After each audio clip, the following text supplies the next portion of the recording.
Bonjour à tous. Est-ce qu'on m'entend? Ça va mieux. Gloire à Dieu pour ce qu'il est encore. On va prier ensemble. Seigneur, merci pour ces instants avec toi, Seigneur. Merci de toujours nous conduire là où tu veux nous emmener, Seigneur. Aide-nous à capter ce que tu veux nous dire, Seigneur. Aide-nous à être disposés, Seigneur. Merci pour tout ce que tu es, tout ce que tu fais dans nos vies. Et je te prie encore de conduire ce moment comme tu l'as fait jusqu'ici. Seigneur, nous te faisons confiance, Seigneur, non pas à un homme, mais à toi, Seigneur, à ton esprit, à toi, Saint-Esprit, qui est ici, pour que tu puisses nous conduire là où tu veux nous emmener. Merci, Seigneur, parce que nous savons que tu agis selon ta parole, que ta parole, elle est éternelle et qu'elle ne change pas. Donc toi, tu ne changes pas, Seigneur. Merci, Éternel, parce que tu n'es pas seulement sur ton trône. Tu es venu ici, Seigneur, dans ce lieu, nous donner, Seigneur, cet honneur, cette visite si particulière pour nos vies, Jésus, celle que nous ne méritons pas, Seigneur. Personne, Seigneur, nous te le disons, Seigneur, mérite ta présence dans ce lieu. Mais, Seigneur, nous voulons t'honorer, Seigneur, parce que tu nous rends dignes, Seigneur, nous qui ne sommes rien. Alors reçois l'honneur de nos cœurs, Seigneur Jésus. Amen. Bonjour à tous. Peut-être je vous ai déjà dit bonjour, ça fait 2 fois, mais c'est pas grave. Voilà. Je vais attaquer direct dans le sujet. Soyez attentifs parce que peut-être ce message va vous paraître court, mais il a toute son importance et je crois que je le donnerai tel que je l'ai reçu. Et comme tous les prédicateurs font. Et si ça aurait duré 1h30, ça aurait duré 1h30. C'est pas un problème de temps. Mais voilà, je le donnerai tel que je l'ai reçu. C'est toujours intéressant et l'humain, la femme, a toujours besoin de ressentir de l'amour. Ça, c'est quelque chose de spécial. Et si vous entendez les couples, si vous demandez qu'est-ce qui manque à souvent la femme, c'est le manque de je t'aime vis-à-vis de son mari. Et je ne sais pas si c'est comme ça pour vous, mais c'est vrai qu'elles aimeraient toujours plus entendre des je t'aime, toujours plus se sentir aimées. Et je crois que ce n'est qu'un reflet du cœur de l'homme, en fait, de ce qu'il attend. Chacun ici a besoin d'amour. Il y a eu plein de chansons dans les chansons du monde, entre guillemets, qui parlent de ça. Et c'est quelque chose qui nous tient à cœur, nous, en tant qu'êtres humains, se sentir aimés. Et c'est bien sûr, je ne vais pas parler de l'amour du monde, mais bien sûr de l'amour de Dieu. Et j'aimerais vous poser une question. Je connais la réponse, mais je vous la pose quand même. Est-ce que Dieu nous aime? J'en étais sûr. Maintenant, je vous pose une autre question. Est-ce que Dieu nous aime dans toutes circonstances? Je connaissais aussi la réponse. Mais c'est facile, je connaissais la réponse, pourquoi? On est dimanche matin, il n'y a que des chrétiens quasiment, on se sent tous aimés, on est tous avec nos frères, nos sœurs, et c'est facile quand on vient de chanter que Dieu nous aime, de le croire. Mais si je vous reposais la question cette semaine, la semaine qui arrive, ou si je vous avais posé la question cette semaine, dans les difficultés là où vous êtes passés, dans les circonstances là où vous êtes passés, et si je vous reposais cette question-là, je ne suis pas sûr que tout le monde aurait donné la même réponse. C'est toujours facile le dimanche matin. Quand en plus l'Esprit de Dieu est parmi nous, parce que la Bible dit que quand il y a 2 ou plusieurs qui sont assemblés, l'Esprit de Dieu est au milieu de nous, Jésus est au milieu de nous. Donc c'est toujours facile de pousser par l'Esprit de dire des choses. Mais quand nous nous retrouvons tout seuls, qu'est-ce qu'il nous reste? Et c'est là en fait que je voudrais en venir aujourd'hui. Dieu nous aime malgré les circonstances, vous m'avez dit oui. Et on va voir qu'il y a quelqu'un qui essaiera toujours de nous faire croire l'inverse. Parce que c'est son but à lui, de nous faire croire que Dieu ne nous aime pas du tout pareil dans des circonstances différentes. Et j'aimerais vous donner des armes aujourd'hui, des versets, que quand une situation apparaîtra dans votre vie future, vous sortirez ces versets face à l'ennemi, et aussi vous prendrez la parole de Dieu et vous l'ancrerez dans votre cœur. Et vous verrez que l'ennemi n'aura plus d'armes pour vous combattre, parce que c'est la parole de Dieu qui le combattra à votre place, avec l'Esprit de Dieu qui règne. Donc voilà, je voulais amener à ça. Et donc le diable, lui, ce qu'il essaye de faire, c'est bien sûr de détruire l'œuvre de Dieu, et de vous faire croire que Dieu ne vous aime pas partout, en toutes circonstances. Vous savez, j'ai discuté avec mon chef il n'y a pas longtemps, parce qu'on change d'horaire à plusieurs endroits. Je vois Kevin qui est là, qui pourrait me dire... qui pourrait vous confirmer ça. On est passé de 3.8 en 4.8, de 4.8 en 4.8 hybride en moins d'un an et demi, et on repasse en 3.8 en avril. Et c'est des changements. Et mon chef me parlait, il me l'avait pris en entretien, il me disait, tu sais, ces changements, c'est bon pour l'homme, les changements sont bons. Et tu sais, maintenant, tout le monde change tout pour rien. Dès qu'on n'aime plus notre voiture, on change. Dès qu'on n'aime plus notre frigo, on change. Et même dès qu'on n'aime plus notre femme, on change. Voilà ce qu'il me dit. Et je ne suis pas surpris. Ce n'est pas la pensée de mon chef. C'est la pensée de tous ceux qui nous entourent. Quand je parle avec mes collègues, c'est la même chose. Maintenant, quand on n'aime plus, on change. Et quand il nous arrive des bricoles, on change. Quand quelqu'un nous fait du mal, on ne calcule plus, on fait une croix dessus et on change. Et à force de vivre avec cette mentalité-là dans le monde, parce que nous vivons dans le monde, cette mentalité, malgré tout, elle rentre en nous. Elle essaye de pénétrer notre cœur. Et c'est ce que l'ennemi essaye de faire croire, à travers toutes les situations que nous vivons, que nous ne pouvons pas être aimés toujours pareil. Et plusieurs dans la parole de Dieu ont vécu ces passages-là. Et j'aimerais déjà dire que malgré les circonstances de ta vie, malgré ce que pense le monde autour de toi, Dieu t'aime. Et on va lire une personne qui est passée par quelque chose aussi de difficile. Et cette personne, elle s'appelle Léa. Et on va lire dans la parole de Dieu, dans Genèse, au chapitre 4.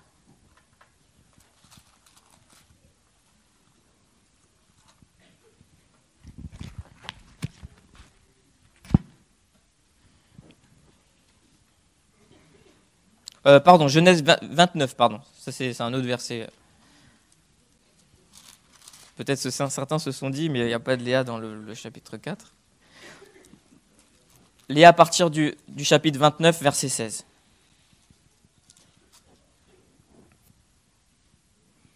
Alors Laban avait 2 filles. L'aînée s'appelait Léa et la cadette Rachel. Léa avait le regard tendre, mais Rachel était bien faite et d'une grande beauté. Jacob s'était épris de Rachel et il dit à Laban, « Je te servirai pendant 7 ans si tu me donnes Rachel, ta fille cadette, en mariage. » Et Laban répondit, « Je préfère te la donner à toi plutôt qu'à un autre. Reste chez moi. » Jacob travailla 7 ans pour obtenir Rachel et ses années furent à ses yeux comme quelques jours parce qu'il l'aimait. Puis il dit à Laban, « Donne-moi maintenant ma femme, car j'ai accompli mon temps de service et je voudrais l'épouser. » Alors Laban fit un festin auquel il invita tous les habitants de la localité. La nuit venue, il prit sa fille Léa et l'emmena à Jacob qui s'unit à elle. Laban donna sa servante Zilpa à sa fille Léa. Le lendemain matin, Jacob se rendit compte que c'était Léa. Alors il dit à Laban, « Que m'as-tu fait? N'est-ce pas pour Rachel que je travaille ici chez toi? Pourquoi alors m'as-tu trompé ?» Laban répondit, « Chez nous, il n'est pas d'usage de marier la cadette avant l'aînée. Mais termine la semaine de noces avec celle-ci, nous te donnerons avec l'autre en contrepartie des 7 autres années de travail de chez moi. » Jacob accepta. Il termina cette semaine-là avec Léa et Laban lui donna sa fille Rachel pour épouse. Il donna aussi à Rachel sa servante Bila. Jacob s'unit également à Rachel qu'il aimait plus que Léa. Il travailla encore 7 autres années chez Laban. L'Éternel vit que Léa était mal aimée et lui accorda des enfants, tandis que Rachel était stérile. Amen, je vais m'arrêter là. Donc cette histoire, elle montre que il y avait deux filles que Laban avait, et Jacob était tombé amoureux d'une dont il était dit qu'elle était très jolie. Et l'autre, il est dit dans la parole de Dieu, il y a une comparaison qui est physique. C'est vrai que quand on regarde différentes traductions, ça pourrait prêter à confusion, mais on dit qu'elle avait le regard fragile. Quelques-uns font des suppositions qu'elle avait peut-être, elle louchait un tout petit peu, ou elle avait quelque chose, elle avait une particularité physique. On le voit parce que tout de suite derrière ce mot-là, il y a une comparaison avec Rachel qui était belle. Donc Léa avait une petite particularité physique et son mari, par obligation, ne l'aimait pas autant que Rachel qui était belle. Et elle se sentait mal aimée. Et ça devait être quelque chose de difficile pour Léa. Quelque chose de difficile. Il est dit dans le verset que l'Éternel vit que Léa était mal aimée. Et beaucoup ici passent par des situations où ils se sentent mal aimés. Peut-être par leur conjoint, peut-être par leur mari, par leur mari ou leur femme, peut-être par leur entourage, par leurs amis parfois. Et vous savez que dans la société, à chaque fois, on vous aime souvent pour ce que vous êtes. Si vous êtes beau, belle et si vous passez bien, on aura plus tendance à aller vers vous. Ça, c'est ce que le monde dicte. Et c'est ce qui ancre malgré tout parfois nos réactions, ce qui ne devrait pas. Si vous avez beaucoup d'argent, vous pouvez attirer beaucoup de monde. Et vous vous sentirez aimé. Et tous ceux qui ont des difficultés, que ce soit dans n'importe quelle situation physique ou morale, parfois intellectuelle, se sentent rejetés. Alors parfois on peut être beau et pas forcément avoir un QI très élevé. Et on va se sentir mal aimé dans le sens que les gens nous rejettent parce qu'ils nous pensent peut-être un peu bêtes. Je fais exprès d'accentuer les termes. Donc il y a toujours des situations dans notre vie où nous nous sentons mal aimés. Mais Dieu n'est pas un homme pour regarder comme les hommes nous regardent nous. Ce que je suis en train de te dire à chacun, c'est que Dieu ne te regarde pas à la manière dont la société te regarde, ou même à ce qu'un frère ou une sœur te regarde. Il te voit d'une autre manière. Dieu a vu que Léa était triste. Dieu a vu que Léa était rejetée de son mari et qu'elle était mal aimée. Et Dieu voit quand toi, tu es rejeté. Dieu voit quand tu es mal aimé. Dieu voit quand la société ne t'accepte pas tel que tu es. Mais l'amour de Dieu, il est intarissable. Et il ne change pas, même suivant ce que tu es, suivant ce que tu passes, suivant ce que tu vis. Dieu ne change pas. Et j'aimerais que vous reteniez déjà ce verset. Dans 1 Jean 4, verset 8, Dieu est amour. C'est la caractéristique de Dieu. Dieu est amour. Il ne peut pas être autrement. Donc retenez ce verset. Dieu est amour. 1 Jean 4, verset 8. Ça veut dire que la prochaine fois qu'il y a une situation que tu rencontres où on te dit que tu n'es pas comme les autres, que tu es différent, que tu es plus faible dans tel ou tel domaine, et que toi tu sentiras le rejet de la part des autres, ne crois pas que Dieu te voit de la même chose. Dieu te voit à sa manière. Parce que c'est lui, la Bible nous dit qu'il t'avait même conçu, il t'avait même aimé avant même qu'il te conçoive, avant même que tu sois fabriqué. Caractéristique de Dieu, c'est l'amour. Et Dieu t'aime tel que tu es, pas à la manière d'un homme. Parce que Dieu regarde au cœur, personne ne peut le faire. L'homme regarde ce que frappent les yeux.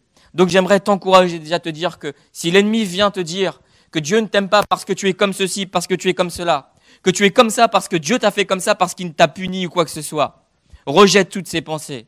Parce que ça, c'est l'œuvre de l'ennemi, de te faire croire que Dieu t'a fait de telle manière pour te faire souffrir. C'est le péché qui a engendré toutes les difformités ou toutes les dégradations humaines. Mais Dieu t'aime tel que tu es.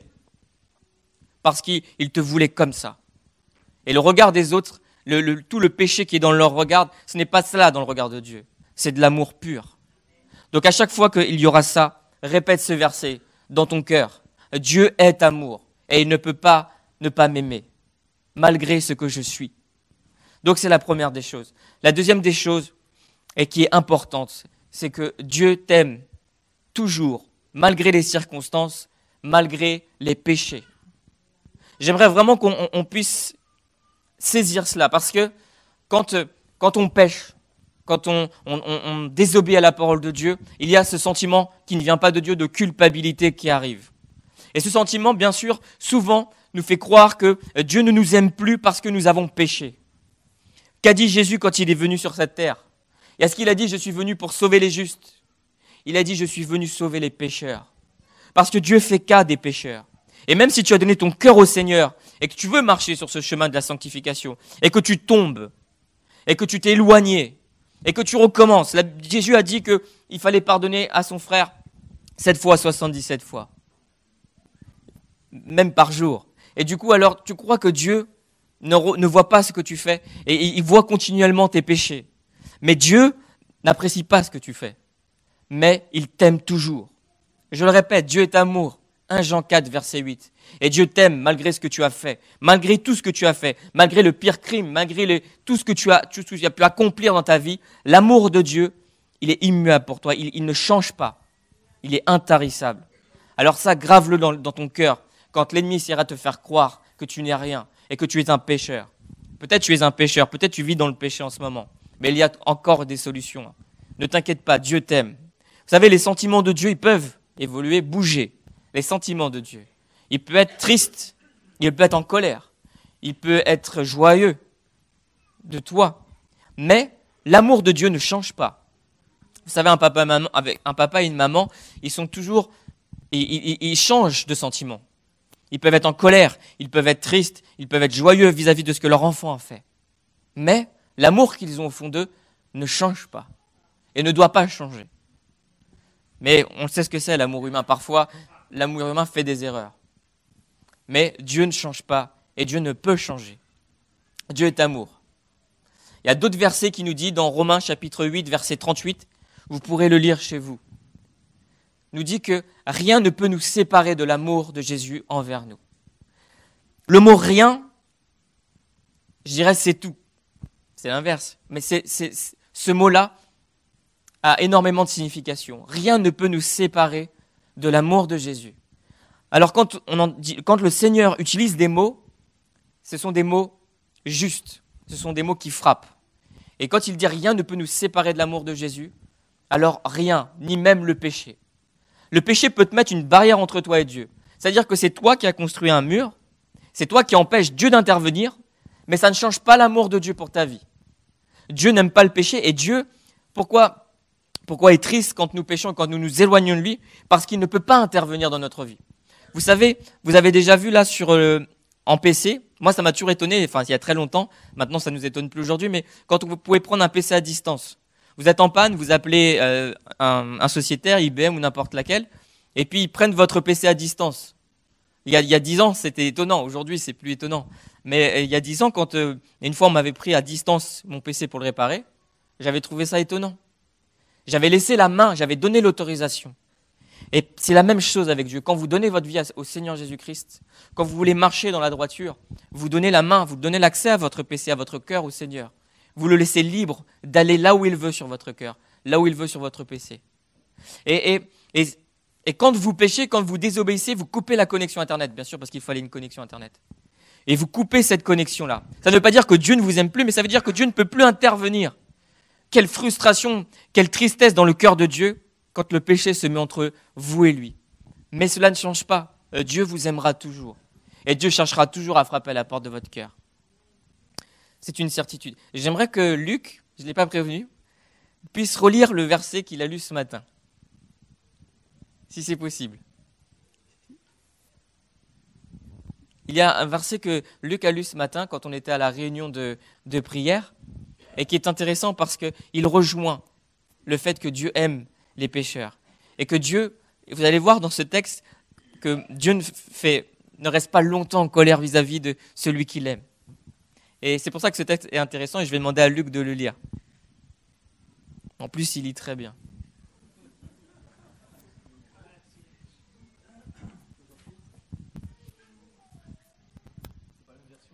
C'est pas grave.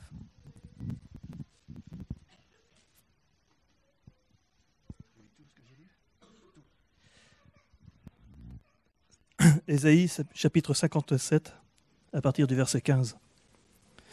Car ainsi parle le Très-Haut, dont la demeure est éternelle et dont le nom est saint. J'habite dans les lieux élevés et dans la sainteté, mais je suis avec l'homme contrit et humilié, afin de ranimer les esprits humiliés, afin de ranimer les cœurs contrits. Je ne veux pas contester à toujours, ni garder une éternelle colère, quand devant moi tombent en défaillance les esprits, les âmes que j'ai faites. À cause de son avidité coupable, je me suis irrité et je l'ai frappé. Je me suis caché dans mon indignation, et le rebelle a suivi le chemin de son cœur. J'ai vu ses voies, et je le guérirai. Je lui servirai de guide, et je le consolerai, lui et ceux qui pleurent avec lui. Je mettrai la louange sur les lèvres. Paix, paix à celui qui est loin et à celui qui est près, dit l'Éternel. Je les guérirai. Mais les méchants sont comme la mer agitée qui ne peut se calmer et dont les eaux soulèvent la vase et le limon. Il n'y a point de paix pour les méchants, dit mon Dieu. Amen. Amen. Voilà, ce texte, il est intéressant parce que vraiment, on voit encore l'amour de Dieu. C'est-à-dire que même quand le peuple se rebelle, même quand il est méchant, le Seigneur les rappelle à lui. Et ceux qui ont le cœur meurtri, ceux qui veulent vraiment accepter le pardon de Dieu, Dieu les pardonne. Et moi, j'aime ce texte-là aussi, où on voit où tout est démontré dans l'amour de Dieu. Et j'aimerais finir par un texte et parler de quelque chose qui est important. Bien sûr, c'est l'amour de Christ pour nos vies. Et Et j'aimerais dire qu'il n'y a pas de plus grand amour que de ce que Dieu a fait en Jésus-Christ. Et j'aimerais vous partager quelque chose que j'ai déjà partagé à certains, mais cette image que l'homme de Dieu, Jérémie Sourdi, il a déjà partagée dans un livre. J'aimerais vous faire partager cette image de ce que Jésus a fait pour chacun qui est ici. Chacun d'entre vous, sans exception. Même le plus petit. Jérémie Sourdi, il partageait une vision que Dieu lui avait donnée. En fait, il disait, imaginez-vous ce que Jésus a fait pour nos vies. Dans le sens que si un jour, on vous donnait une petite bouteille d'eau et vous êtes en train de traverser un désert, vous avez une petite sacoche avec des outils et vous avez un petit peu d'eau, il vous reste un tout petit peu d'eau et pour arriver à la ville suivante, vous avez tout juste ce qu'il faut en eau, pas plus. Tout juste ce qu'il faut pour aller pour tenir bon jusqu'à la prochaine ville. Et là, vous croisez un homme qui est attaché, qui souffre, qui est au soleil, en plein soleil, qui est attaché à une pierre et qui a soif et qui est assoiffé. Votre première réaction, bien sûr, même en tant que chrétien déjà aussi, c'est d'aller le secourir. Et au moment où vous allez sortir vos outils pour le libérer, Dieu vous donne une vision. Il vous montre que cet homme, vous allez le libérer, vous allez lui partager votre eau, qui est déjà, c'est chaud pour arriver jusqu'au bout, peut-être même vous n'allez pas arriver jusqu'au bout vous, mais vous allez lui donner cette eau, et en plus, en marchant avec vous, il va utiliser vos outils, il va vous fracasser le crâne, il va vous piquer tout l'eau, et il va partir. Si vous avez cette vision, où Dieu va vous montrer ce qui va se passer, qu'il va vous prendre tout votre eau et il va vous fracasser le crâne une fois que vous l'avez délivré, est-ce que quand vous allez rencontrer cet homme, vous allez le délivrer alors que Dieu vient de vous avertir?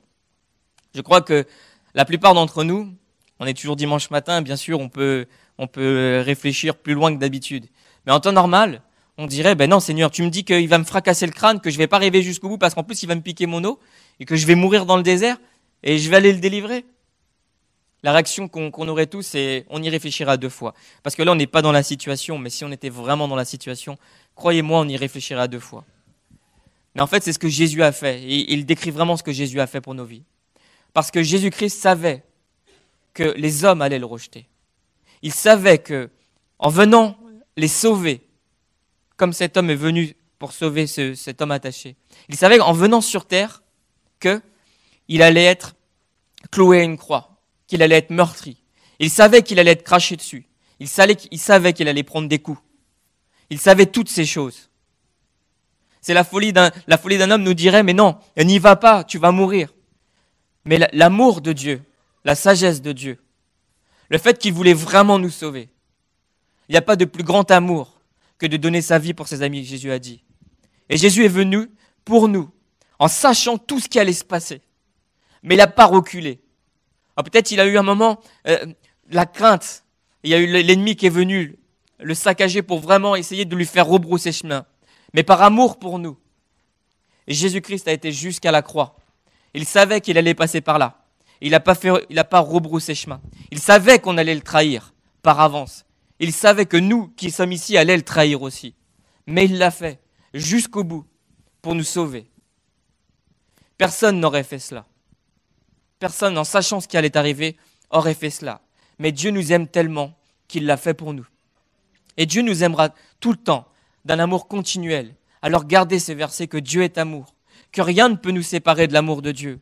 Et à chaque fois que l'ennemi essaiera de vous faire croire l'inverse, ou que votre culpabilité vous dictera en vous disant « tu ne peux pas être aimé de Dieu, tu es comme ceci, comme cela », Dieu a dit qu'il t'aimerait toujours, jusqu'au bout, et que rien ne peut se séparer de son amour.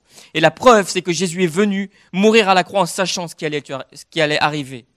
C'est la plus belle preuve. Il n'y a pas que les actes, il n'y a pas que les paroles, dans tout ce que Dieu fait. Il y a les actes. Et Jésus-Christ est un acte qui prouve que Dieu nous aime, malgré ce que nous sommes, malgré ce que nous faisons dans la vie. Alors, vraiment, je vous encourage à garder ces paroles dans votre cœur, à vous dire tout le temps que Dieu vous aime. Maintenant, je vous encourage aussi à aller chercher au-delà. Continuez à lire la parole, à chercher sa présence. Vous allez découvrir la richesse, la profondeur, la largeur, la hauteur, la longueur de son amour. Vous allez découvrir toutes ces choses, des choses que vous ne vous doutez même pas. Parce que Dieu veut vous montrer combien il vous aime. À vous de dire oui, Seigneur, j'accepte ton amour et je veux découvrir encore plus de toi. que chacun puisse s'examiner et surtout garder dans son cœur ces armes que Dieu vient nous déposer aujourd'hui, ce rappel que Dieu nous fait. Comme cet époux à sa fiancée, Dieu vous dit et nous dit et me dit aujourd'hui qu'il nous aime. C'est un rappel. Dieu nous aime tel que nous sommes. Tel que nous sommes, tel que peu importe ce que nous faisons, Dieu nous aime. Mais si nous sommes dans le péché, Dieu nous appelle à revenir à lui. Si nous sommes dans telle ou telle situation, Dieu nous appelle toujours à lui. Alors je vous encourage, gardez ces versets. Le jour où l'ennemi se pointera sur votre cœur, en essayant de vous faire croire. Ça peut être dans cet après-midi, dans une semaine, peut-être dans un an. Gravez-les dans votre cœur, que le Saint-Esprit les grave dans votre pensée, dans votre mémoire. Et alors, quand surgira l'ennemi avec toutes ces pancartes, ou la société qui vous fera croire que vous êtes différent, gardez toujours ces messages. Dieu est amour et rien ne vous séparera. Rien ne vous séparera de l'amour de Jésus-Christ. Rien. Amen. Merci Seigneur pour tout ce que tu es. Parce que tu es amour, Seigneur. Parce que tu es celui qui nous aime d'un amour infini. Parce que tu ne changes pas. Qui est l'Éternel ? Je veux le découvrir encore, Seigneur Jésus. Je veux découvrir toutes tes richesses, tout l'amour que tu as pour nos vies, Seigneur. Tu es celui qui nous a aimés avant même notre conception, Seigneur. Qui peut imaginer cela, Seigneur éternel ? Quel humain pouvait faire ces choses-là, Seigneur ? Personne, Seigneur. En cela, nous reconnaissons que tu es Dieu. En cela, nous reconnaissons que nous voulons, Seigneur, encore te servir, t'obéir, Seigneur. Malgré notre état, malgré notre faiblesse, Seigneur Jésus, nous pouvons toujours revenir à toi. C'est une grâce de ta part, Seigneur Jésus. Tu as tout accompli à la croix, Seigneur Jésus. Tu as cloué toutes les plans de l'ennemi à la croix, Seigneur Jésus, pour que nous puissions encore, Seigneur, bénéficier de cet amour. Éternel, je veux te remercier encore de tout ce que tu as fait. Seigneur Jésus, je veux te dire, Seigneur Jésus, que nous voulons vraiment apprécier ce que tu as fait à la croix. Tout ce que tu avais su par avance, tu l'as fait pour nous, parce que tu nous aimais, Seigneur. Reçois notre amour en retour, Seigneur Jésus. Pardonne nos fautes, Seigneur, notre misère spirituelle, nos manquements, Seigneur Jésus. Viens combler les cœurs ici de ceux qui ne te connaissent pas, Seigneur. Merci, Seigneur Jésus, parce que je sais que ce ne sont pas que des paroles qui sont écrites, Seigneur Jésus, mais c'est ta parole, celle qui demeure éternellement, celle que personne ne pourra jamais faire disparaître, Seigneur Jésus. Gloire à ton nom, Seigneur éternel. Et gloire pour l'œuvre dans les cœurs qui se fera, Seigneur. Et que cette parole, Saint-Esprit, demeure éternellement, Seigneur, dans le cœur de chacun ici, Seigneur. Je te prie pour que chacun, Seigneur, je dis bien Seigneur éternel, chacun, reçoive, Seigneur, cette parole et la grave dans son cœur, Seigneur. Merci pour tout ce que tu es, Jésus. Amen.